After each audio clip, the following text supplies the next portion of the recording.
In 1933, sightings of a strange aquatic creature at Loch Ness dominated headlines in Scotland. But is there any real evidence for this creature? And what does local ancient mythology tell us about the origins of the Loch Ness monster?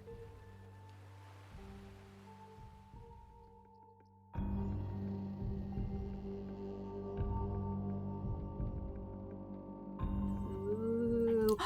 You know what I can do? I can throw in like ocean waves, like background kind of aquatic sounds, and it's really gonna up the production value. Yes. Yes. Alrighty, friends. Summer is here. It is swimming season. Bust out your bikinis, your Speedos, because we are talking about the famous aquatic creature and friend of the podcast, Nessie. Whoop, whoop. As I called her before we started recording, our bestie Nessie. Actually, what if we were just like, we've got Nessie on air with us. Nessie, what would you like to tell the listeners? And it's just like, oh yeah, so we're professionals. My name is Ivy. And I'm Tasha. And before anyone thinks, you know what? I've heard all about Nessie. This is very old news. Like, I'll see my way out. Let me just say that there is a lot to this story. Not a lot, but there was a couple parts in here that were actually news to me as a longtime nerd for the paranormal, supernatural, cryptids. I feel like a fake Nessie fan. So, and there's a little bit of archaeology in here. And who doesn't want Nessie archaeology? Right? And she's always surprising us. She's always got new things in store. She's always serving. Nessie serves. Our bestie Nessie serves always. Boots the house down. So I suppose, though, quick before you dive in, you're listening to Odd Anthropology. Yes, this is odd. Emphasis on odd. Maybe we can do like all caps odd and then like anthropology. Yeah, throw it in some parentheses. Odd anthropology. Also, a couple of quick notes. And if you're someone who just wants the story, fast forward a couple minutes. I don't blame you. First of all, we recently, let me pull up my phone. We recently received the kindest review and comment since we last recorded together. And I wanted to read them and shout them out here because they're so sweet. So this was a 5-star review that we had received, I think, last month on Apple Podcasts. That's what it's called. Mystical Mama Ash said, I just discovered this podcast and I'm already obsessed. I'm the biggest nerd in the world, but especially when it comes to topics these gals chat about.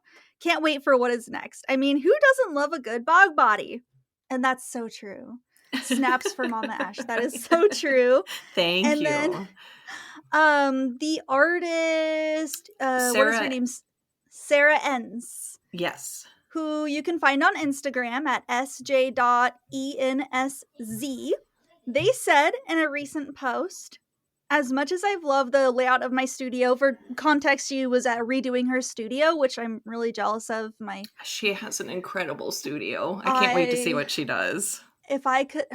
Isn't it just like the artist's dream to have your own actual studio and not just like a cramped little tiny cluttered desk? Yes. Also, for context, my recording studio is a tiny little cramped closet that I'm sitting in right now. But anyways, she's redoing her studio. And she said, in one short week, I sawed my desk in half to free up more space, dropped a scandalous amount of paint on the floor, got bangs again, and binged a friend's podcast while painting at Odd Anthropology and learned all about the discovery and science behind bog bodies, which I naturally needed to tell my wife all about right before bed. I'm glad that we all just have spouses that we just like bother the heck out of with all of this. Yes. Thank you everybody for your kind words so far. Yes, we appreciate your support. Yes, we do. And to show some of our appreciation, we are going to be running our first giveaway over on Instagram, which is on theme with the topic of this episode, Nessie. The giveaway includes a Nessie plush, a Nessie The cutest button. Nessie plush you have ever seen. Literally, before we started recording this episode, I was telling Tasha, I'm actually so mad. I'm like, do we need to, like, secretly enter this giveaway with our own aliases? And I would have gotten me and Tasha some of these Nessie plushes, but this was the last one that the store had. Oh, and the star of the giveaway, minus the Nessie plush, which might be the real star of the giveaway, is a plesiosaurus tooth. Spoiler alert, the plesiosaurus is the prehistoric marine animal that a lot of people speculate Nessie to be. So it's going to be a super fun giveaway. Go to our Instagram at Odd Anthropology to check that out. And I think with that, we should probably just jump into this episode. Are we diving into the cold, murky waters of Loch Ness? Diving in. I'm also gonna be a terrible white person and just be like Loch Ness because Loch, listen, can't do it. So, Loch Ness, let's get to Nessie. And to really get into Nessie, I'm gonna go back to the very beginning of Nessie lore, which takes me to the Picts. So I'm not joking when I say that we were at the very beginning, going way, way back. If you don't know, the Picts were, well, they were a group of people who could honestly have an entire episode all about them. I was going to say, I would love to do an episode. Yes, they were an ancient people from the Iron Age and through to, I read like through to the early medieval period, which I didn't know that they were still around in the medieval period. Primarily in northern and eastern areas of Scotland. The word Pict is derived from the Roman name Picti, which means, or Picti, I've always said it Picti, but I've heard it both ways, which means painted people, as the Picts were described as having painted these blue designs and patterns around their bodies. Some people believe they were tattoos, but we don't really know. But I won't get too much more into the Picts because a lot of what we have on them is kind of scarce, and it reads sometimes as them almost being these mythological beings, the way some people did like run into them and write about their experiences with them. And there's a lot to be debated about them. I'm no expert on the Pictish people. Tasha, that would probably be a great topic for you to talk about. I've got a few things I could rustle up that we could get a good episode on that, I think. Okay, see, so there'll be a future topic because for now, of course, this is all about Nessie. And one thing that we do know about the Picts is that they left behind some interesting art and legends. One such legend involves Saint Columba, who was an Irish abbot, missionary, and scholar who was in Scotland trying to convert the Picts to Christianity during the 6th century AD, or about 1400 years ago. And I will note that this story was written in an account about the life of Saint Columba like 100 or so years after his own death, so take it with a grain of salt. But it is said that during this endeavor of converting the Picts in the year 565 AD, he allegedly encountered a group of heathenish Pictish men. Yep. There was air quotes there. Yep. Yeah, really strong emphasis. Heathenish Pictish men, while they buried a friend who an enormous water monster had just killed along the river Ness, which flows out of Loch Ness. Columba laid his staff across the chest of the dead man who came back to life, and Columba, for whatever reason, proceeded to request that one of the monks in his entourage, and this makes no sense, swim across the loch to fetch a boat on the other side to bring back so they could all get to safety. Make it make sense? Of course, upon jumping into the water, the monster was alerted to its new prey, duh, and swam for the monk. And while others were panicked and, oh my goodness, what's gonna happen? Columba remained calm. He simply invoked the name of the Lord and commanded that the monster will go no further. Do not touch the man. Leave at once. The creature obeyed, And the story concludes with the Picts being converted on the spot, and they were baptized within the River Ness. Yay! Let's get a round of applause. Yay. Anyways, so that's the story of Saint Columba allegedly encountering the creature that many believe to be Nessie. Ooh. Wow. Historically speaking, we do have documentation of Columba traveling through Scotland to convert the Picts. We know he did this, and archaeologists have uncovered evidence of Pictish occupation in and around Loch Ness dating to this time period. So it is very well true that St. Columba encountered them here at Loch Ness or the River Ness. Whether or not he resurrected a man and scared off Nessie, I'll leave that up to everyone listening, because now I want to talk about one of the Pictish archaeological finds, which to some lends proof to this story of this monster.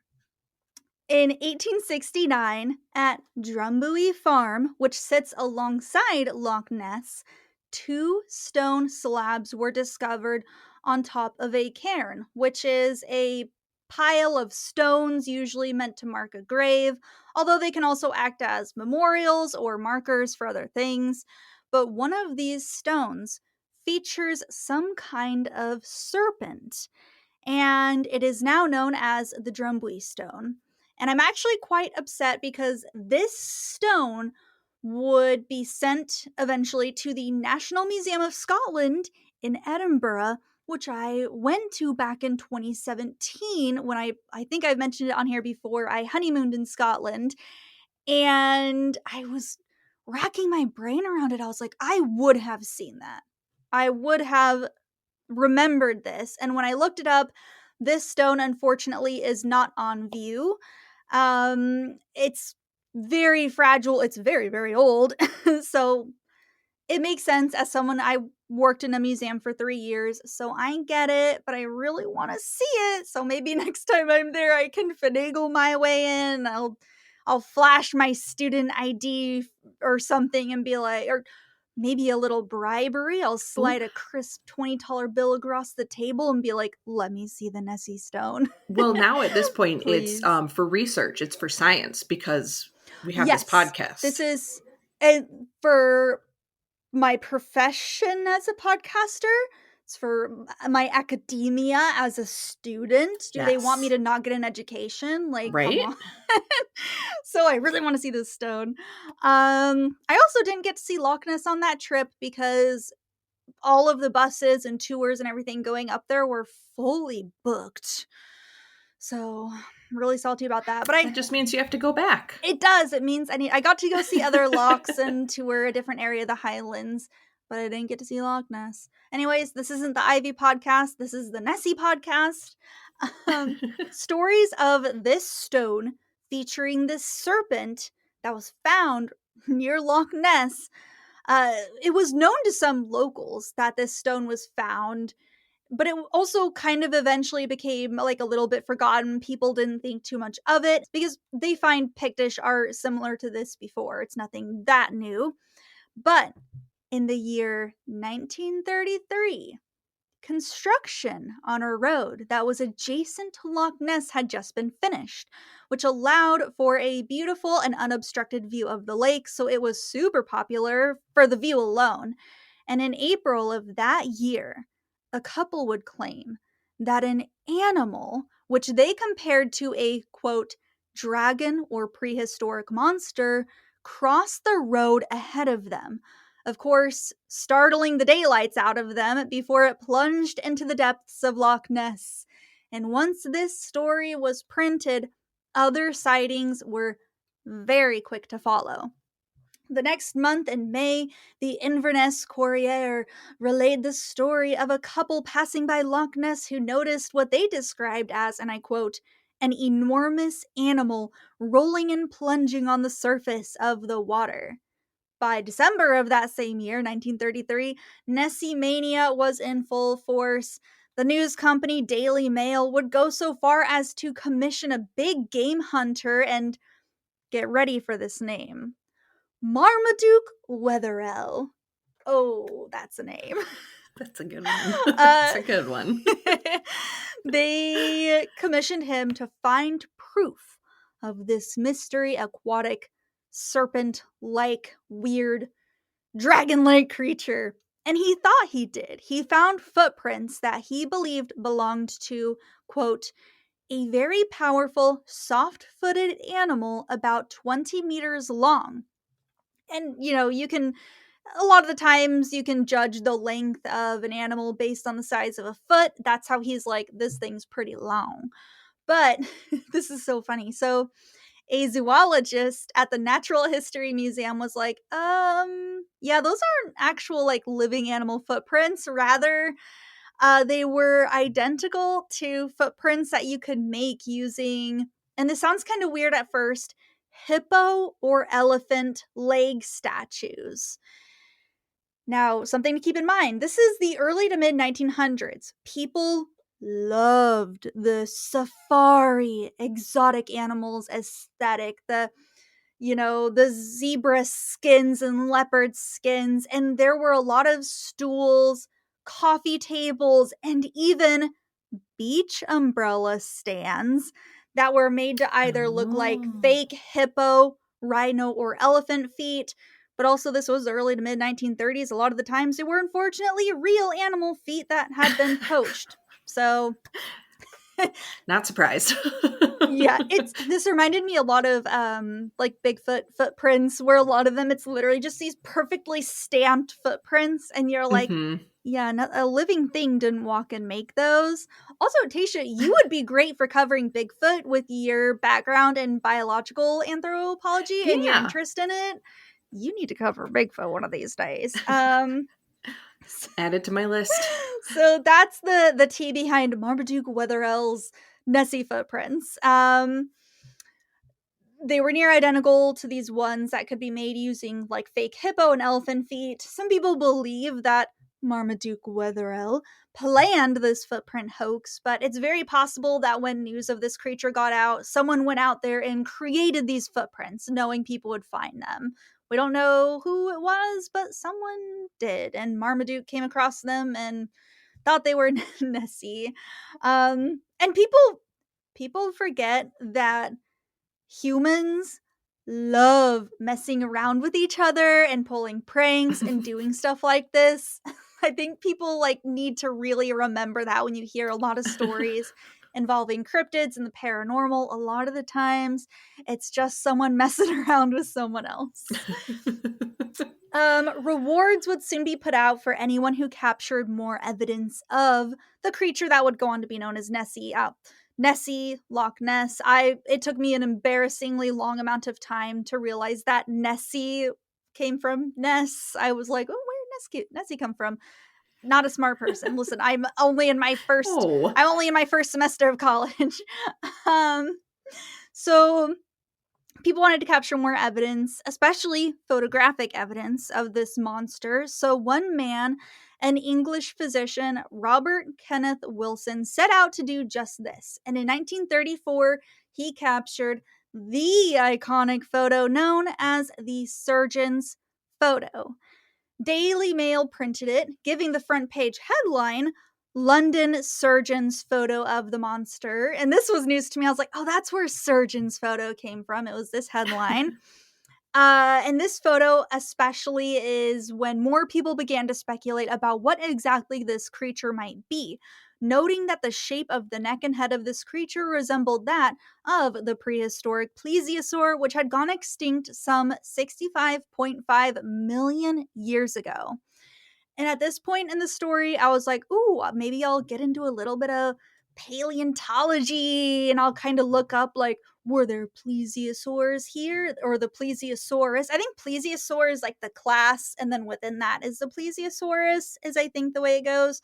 But they were pretty much everywhere. I think we had them like here where like in the States we used to be underwater, and you can find their fossils here. They were literally everywhere. So I was like, oh well, I guess a plesiosaurus could have lived up until today somehow. Although there's no evidence of it, and I'll talk about that more later. Nessie mania would remain for some time, especially once it was remembered that the Pictish stone engraving featuring some kind of serpent was found near Loch Ness, when people were like, wait a second, we remember hearing stories about this stone. Let's go back and look at it because things are starting to line up. And in fact, in the 1960s, a man named Ted Holliday would search for this stone, or he was also looking for other undiscovered stones that he believed would also depict this monster around Loch Ness. This guy didn't know that the stone had since been removed, but he did write the following about his expedition, and I quote, "On June 15th, I had now been at Loch Ness for 9 days. Heavy rain pounded down during breakfast. After going round to Strone for a last word with Clem and Brian, we were leaving for London. I finally spent the rest of the morning searching the grounds of derelict Bulmachan, the name of some house that is also in the area. Also, okay, so not only was the stone removed, but he was searching at the wrong location.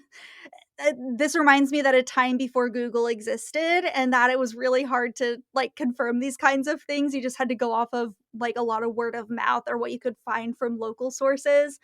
Anyways, he's at the wrong location. The stone isn't there, but he's looking for it. And I quote, "For a view of the ancient carved stones on which an unidentified creature is depicted. After beating the rhododendron jungle for an hour, I gave the search up as hopeless." So he includes his own illustration of this carving within his notes, noting and I quote, "a Neolithic carving found at Bulmachan near Loch Ness. The creature appears to be a stylized depiction of the orm and incorporates numerous features reported by witnesses, such as vertical undulations, wide head, oval eyes, and conical nose." So this is this guy's attempt trying to find more, and this just kind of highlights this resurgent of this stone. And you have people like him, he's not the only one, going out there and they're like, we're gonna find more like Neolithic carvings and archaeological evidence of this creature because the Pictish people, the people out here before us, they knew about it. This isn't anything new, and this is proof to a lot of people. So he drew a picture of the stone that he never saw? Is that what? Or am I not under? He at some point must have seen it because the drawing is near identical to it. So I'm not, but I'm like, okay, so he knows what it looked like. Maybe he saw it like after having gone out there, but I'm like, if he knew that, like, why did he not know that it A wasn't there? But he was also searching at, I think it is pronounced Balmachan House near Loch Ness, which is not where the stone was originally found. So he tried. Listen, the guy tried. um, it is possible that the Picts carried on the story of St. Columba and the monster or other mythological creatures in carvings like this one and other artistic depictions, but in reality, the Drumbuie stone is likely depicting just a snake, perhaps an eel, as there were rumors that eels also resided there. But regardless of what the serpent like creature, which again, it really probably is just a snake, it has gone down in history as an integral part of the ever growing story of the Loch Ness monster. Over the following decades, other alleged photos would arise here and there. The occasional eyewitness claim of some kind of large aquatic creature would also come about. But in 1994, the year I was born, a bombshell statement would be released, made by our friend Marmaduke Wetherell, who came forward alleging that the famous surgeon's photo was a hoax that he helped to orchestrate, and that what we see in the picture he claims was a model made of wood and plastic attached to a toy submarine. Tasha, thoughts on that? Do you think it's fake? I mean, the I guess, I mean, I do believe the surgeon's photo. Mm-hmm. I do believe that was faked. I mean, I feel like they've come out and said that was all one big hooey. But Nessie, no, she's real. Oh, hands down, hands down. I will take that I will die on this hill.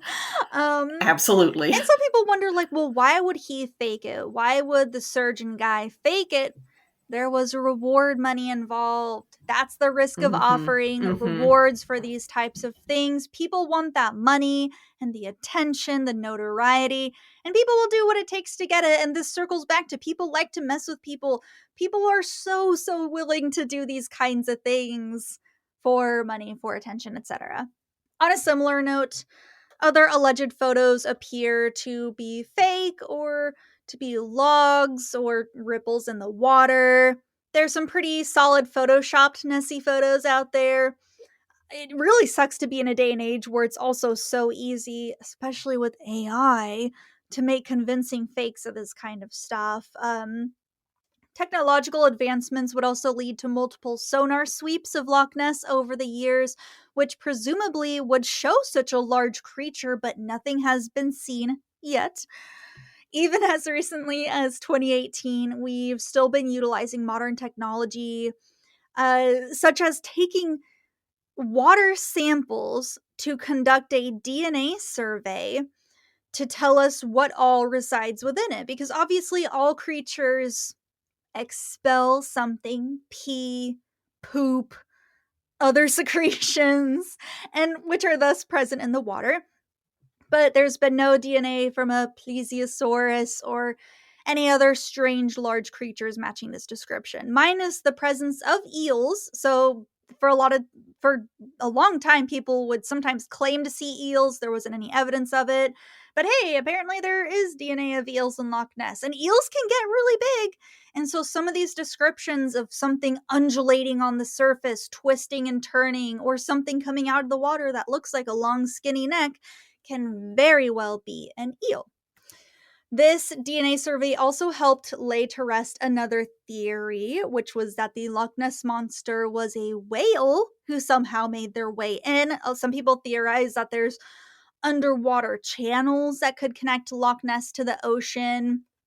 Okay, specifically, TMI, some people have compared the surgeon's photo to that of a erect whale penis, which is, in their defense, convincing if you look at a side-by-side photo, but alas, no evidence of a whale in Loch Ness. Whale penises. Yeah, no evidence of this, there's no evidence of any sort of big connecting channel that ocean creatures could swim all the way through to access it.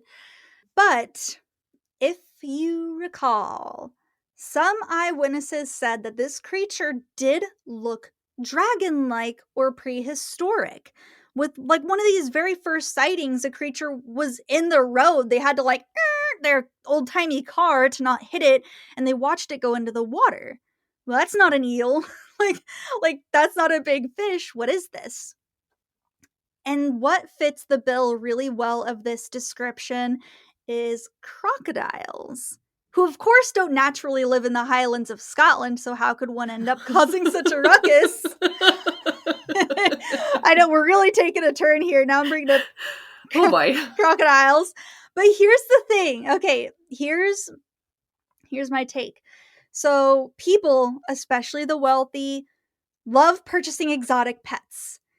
And I actually confirmed their crocodiles are a popular exotic pet in Scotland, and there's even still pet crocodile and alligator breeders in Scotland to this day. So like they're there are some crocodiles there.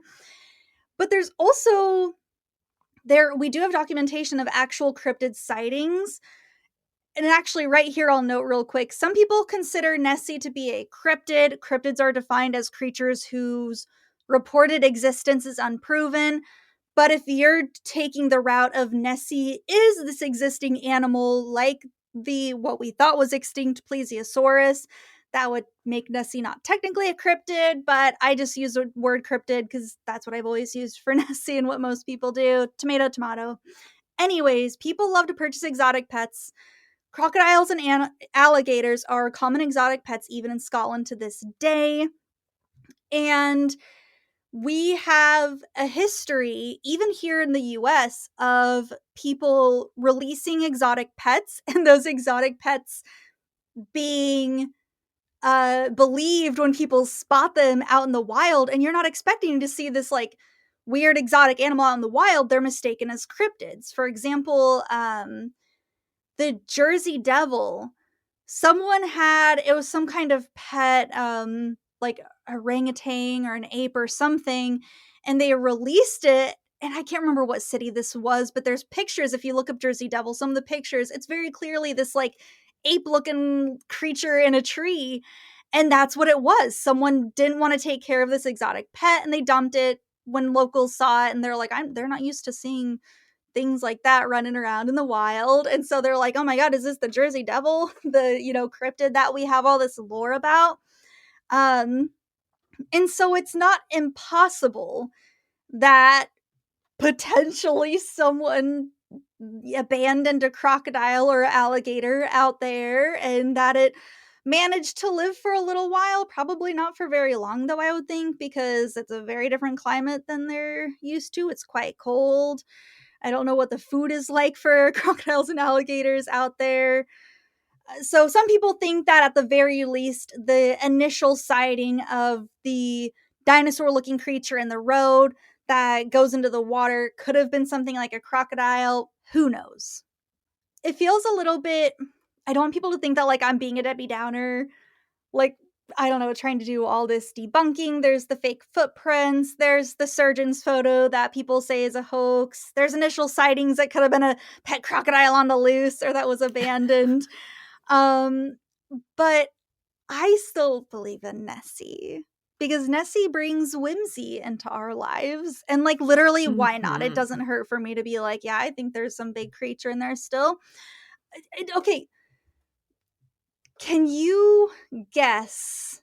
It is in the millions, I'll tell you that. How much money Nessie tourism brings into Scotland's economy annually? It's in the millions. I was gonna say, I would have even guessed like the billions. I would have honestly put that that high. It's kind of close. 80 million annually is what Scotland's economy. I do not doubt that at all. Yeah. So I mean, hey, good for them. I would monetize the heck out of it too. Absolutely. So, coming from someone of our social status, that's a pretty sizable chunk of change. And, Nessie still makes news to this day. The year 2025, we had headlines earlier this year about a possible photograph of Nessie taken by the photographer She Kelly, who allegedly took these photos back in 2018. She says she kept them to herself because of fears of public perceptions, which is totally fair. People can be horrible online and in comment sections, so I don't blame her. But to describe these photos to listeners who haven't seen them yet, they do show something larger in the water, which does appear to be undulating, turning, rolling, whatever this is, it's changing shape. Kelly does note that ultimately, and I quote, "I don't know what it is. What I saw looked like a serpent. It was definitely a creature and it was moving." Skeptics, however, believe that it could be like a twisty log that's kind of like turning and floating about in the water, and that's possible, sure. It could be a cluster of eels. It could be a cluster of fish like mating and doing their weird fishy stuff. But who knows? And I thought that was really cool. I'm like, it is 2025 and we're still getting like Nessie news. And I love that. And I hope it never stops. And speaking of to date, there have been around 1,148 Nessie sightings, according to the official Nessie Monster Sightings Register, with organizations like the Loch Ness Center and the Loch Ness Exploration Volunteer Group. There's plenty of other Nessie believers and enthusiasts and groups that have come about that still are on the hunt for proof of this creature. Mass amounts of divers have even met up to swim the waters and look. To this day, you'll have photographers who station themselves out there trying to get a glimpse of something strange in the water. And I just think that's awesome. And Tasha, I think that someone out there needs to fund a trip for us to go out there and look for Nessie. An odd anthropology expedition to solve Nessie. Listen, we solved imposter syndrome. We're gonna solve this. We're literally just like absolute geniuses. Like, yeah, if I do say so myself. I do, and this is also fun. I know this episode was full of a lot of like debunking speculation. Like, that's what we gotta do, you know? But I still believe in Nessie, but there is one more kind of serious note that I do unfortunately have to end on. And I was like, ooh, this is depressing. Let me save this for the very end, because we are an anthropology podcast. Part of anthropology is, of course, looking at humans' behaviors, beliefs, why we are the way that we are, and why we believe in the things we believe in. And there's a little bit of a darker side to the Nessie story, in the sense that the very first modern day sightings again took place in 1933. What was happening in Europe just a few years later? What was already brewing? World War II. During times of turmoil and war, this is when people tend to look more towards entertainment. So movie ticket sales go up and people are going to see live shows, concerts, people are consuming other arts and creating other art. People also look towards religion and the supernatural as a sort of escape. It gives a sense of hope. And earlier I mentioned like the whimsy that we feel when we think about Nessie.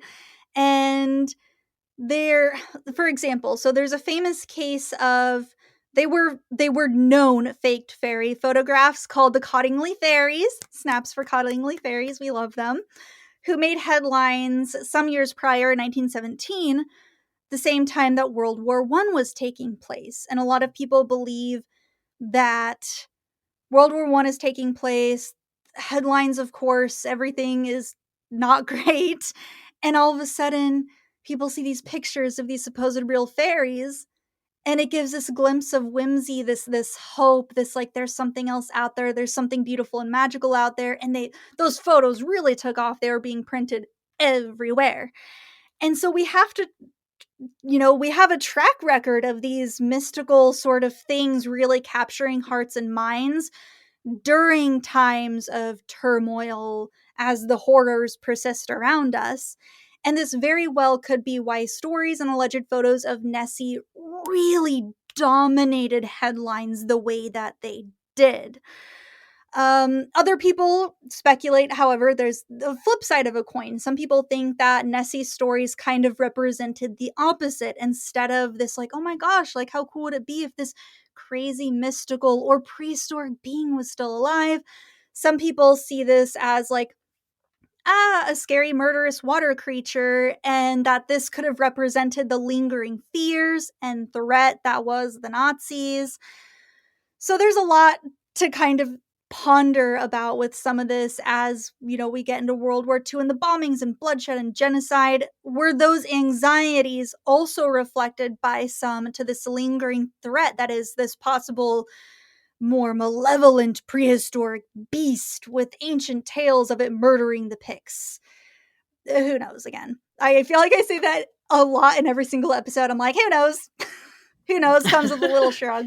Yeah. The psychology that comes into play with Nessie is really interesting to look into. It does make me wonder if that first initial sighting had happened at a time where there wasn't so much social unrest and anxieties. Would the newspapers have thought that people cared? Would it have even been printed? And maybe Nessie would have never really become such a big thing, as we've seen with similar things like the Cottingley Fairies. If that didn't happen during, when World War I was taking place, people might have just looked at it and been like, oh no, this is probably fake, and not really cared more into it. So I don't know, a little bit of food for thought.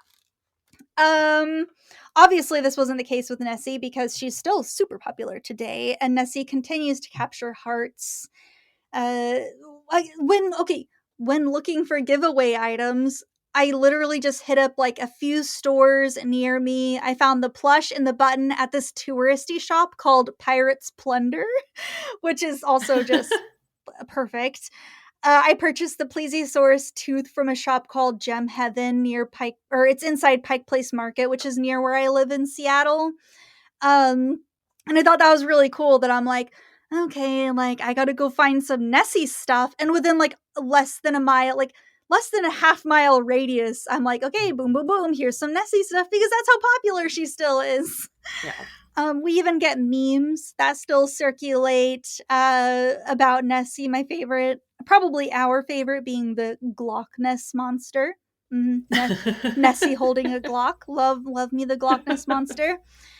To this day, I have an ongoing joke with my husband where anytime we're out looking at the water, if there's a stick, a log, if there's a duck, literally anything in the distance, I'm just like, do you think that's Nessie? Like, oh my god, is that Nessie? Every single time. And of course, like in pop culture, she continues to be so popular. I thought about listing some like books and movies about her and cryptozoology that she's featured in, but I mean the list is infinite. Yes. We even have Nessie mockumentaries. And I will end by shouting out one of my favorite podcasts, After Dark, Myths, Misdeeds, and the Paranormal. They have an episode on the Loch Ness Monster that is also quite good. And the reason I shout them out is because one of the hosts is from Ireland and the other is from somewhere else in the UK. But it's interesting to listen to people's takes who are a little bit closer in terms of geography to Nessie. And I also just love to support my favorite podcasts, you know? I know a lot of podcasts don't want to like be like, oh, also go listen to this podcast. But After Dark is a great podcast. And if you want even more Nessie, I listened to that episode a while back, but it definitely like lingered in my mind. And I was like, I want to talk about Nessie. So go check them out. And I think that's all that I have. Tasha, do you have any final thoughts about Nessie or anything I've covered? One thing I was wanting, I didn't know if you were going to bring it up during the episode, so I didn't want to say anything just in case it was coming later, but I am very curious to hear your thoughts on Nessie being an egregore now.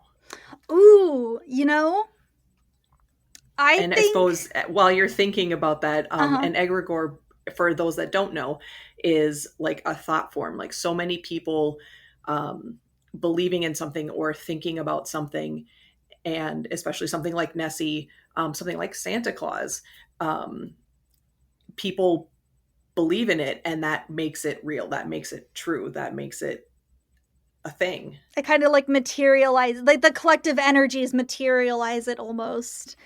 Yeah. I think it's possible. I mean, I believe in ghosts. I think a lot of things are possible. Actually, egregores have been a topic in the paranormal as of recently because of all the stuff going on with Annabelle, the haunted doll. Some people are like, a lot of people, myself included, were like, listen, do I believe Ed and Lorraine Warren? This is such a tangent. No, I don't. No. Do I think Annabelle was demonic or possessed? No, even the Warrens are like, the doll itself wasn't possessed. It was just being manipulated by this external entity. But some people are like, what if Annabelle has like become this egregore with this like spirit, this evil spirit that everyone's picturing? So when it comes to Nessie, I'm like, you know what? Sure. Yeah, Nessie could be an egregore. I don't know. Yeah. Well, I mean, you know, you think about when even people talk about going to Loch Ness, the atmosphere of it. And I mean, granted, usually Scotland's rainy and kind of cloudy and gloomy. Oh, beautiful. Yes, I'm not saying those as bad qualities. But like that atmosphere, like, and you know, people kind of questioning, oh, what was that? Like that just gives that air, that feel, that adds to that belief. And kind of brings it that much closer to reality, I feel like. Oh, absolutely. Even when I went to the Highlands, we spent some time on in Inverary, and Inverary, it's also just, you know, it's very misty, it's very dreary. It has so many legends and ghost stories, and these phantom galleons of ships that act as a death omen to people that see it. And that whole trip, the entire energy And the vibe all throughout that day in the Highlands, it did feel very heightened, which also could have been me just being an American tourist that's like, oh my god, this is also magical and amazing. But it really did, like, also, like, as a witch, I'm just like, actually, I don't know if we've said that on the podcast. I am most certainly a witch. Tasha, I don't know, do you describe yourself as a witch or just witchy, spiritual? No, I mean, I definitely, I would say that I call myself a witch. And, you know, it's been something that I've been exploring and learning a lot about. But yeah. Yeah, we're two witchy folks. And I'm, you know, yeah, at the same time, I'm just like, yeah, the Highlands are absolutely a magical place, like so entrenched in history and in folklore. And yeah, just the energy there. And maybe it is just the ambiance of it all, like, playing into my mind. But, like, anyway, I'm like, hey, like, magic is magic. Like, I absolutely feel it. And I'm so glad you brought that up. I didn't have that anywhere in my notes about Nessie maybe being an egregore. That's a good point. Yeah. Egregorgeous. Oh, she is. Oh, our bestie Nessie. She is egregorgeous. So I think that was good. Wow, this is almost 50 minutes long. Okay. Ooh. So, man, I have a lavender matcha right here that I didn't sip from once the entire time. Yeah. And I apologize. I had myself on mute most of the time because my kids were just screaming in the background. So I figured I tried to save Ivy some editing. That's not Tasha's kids screaming in the background. That's the victims of Nessie. Or I've got Nessie trapped in the tub. That's Nessie. No. So thank you to everyone who tuned in for this episode and stuck around until the very end. You can find us on Instagram, Facebook, Substack. Actually, we've got some new stuff going on Substack. We have a paid sub option if you would like to help support the podcast. Being a paid sub gives you access to our post archive and other exclusive posts. Don't forget to leave a rating and review. We're also on YouTube. Right now, it's just our podcast audios are also uploaded on there. Some of you listening are probably listening on YouTube and you're like, yeah, I know this. But hey, maybe me and Tasha will go to Loch Ness and we can do some little Nessie vlogs. So we have maybe been scheming some, like, our actual first meetup that we could be possibly doing. Somewhere very spooky and fun. Yes. But I don't want to jinx anything yet. No. So believe it or not, so Tasha and I are not raking in the millions of dollars like Scotland is. So over in Nessie, unless maybe this episode pops off and we rake in $80 million, I wouldn't complain. Our Substack is $5 a month, which is the lowest amount Substack lets you charge. So that's what I went with. So give us $5. I don't know. So we can go do spooky stuff. Don't forget to leave a rating and review. Hit that follow button wherever you are listening. And join us next month where Tasha will share another fabulous topic. Ooh. Thank you so much. We're very grateful for you listening, and stay egregorgeous. Yes. I don't know. Yeah, that was so good. I didn't know how to follow it up. Trademark that. Actually, I'm probably not the first person to. Wait. No, yeah. Actually, dibs. Is it merch? Yeah, dibs. Yeah, we're gonna have some merch. And on that note, bye. Goodbye.